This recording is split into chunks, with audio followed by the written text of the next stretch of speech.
Dit is Frederick the Great, neffens internet het mooiste hinder van de wereld.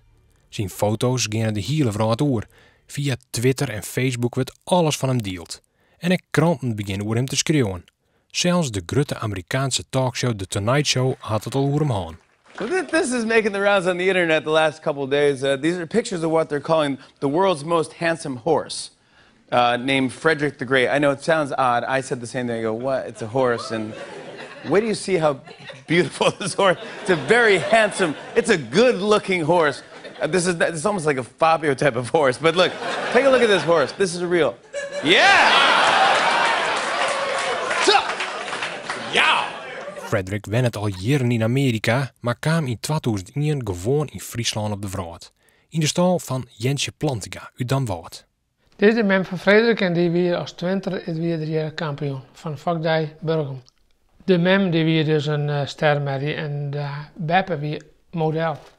Plantinga had Frederick zijn 6 maanden aan, doe wat de hiest verkocht. Plantinga had alleen nog maar merries. Ja, dit is de zus en jelzus van hem, maar dat Noorderheid. Dus dan de oudste van uit de mem van Afke. En dit is nog een jongetje hier. Een ouder zusje van het mooiste hinder van de vrouw dus. Ja, het is wel uit een stamwij die dus imponeert. Hoewel Frederick maar heel kwart bij Plantinga West had, is er dosgrutsk. Ja, aan de ene kant wel. Ik had een steentje bijdroegen en dat doet me heel wat. Dat is wel weer, ja. Het mooiste hinder van de wereld. Hij wen het in Amerika, maar komt dus gewoon uit de waarden.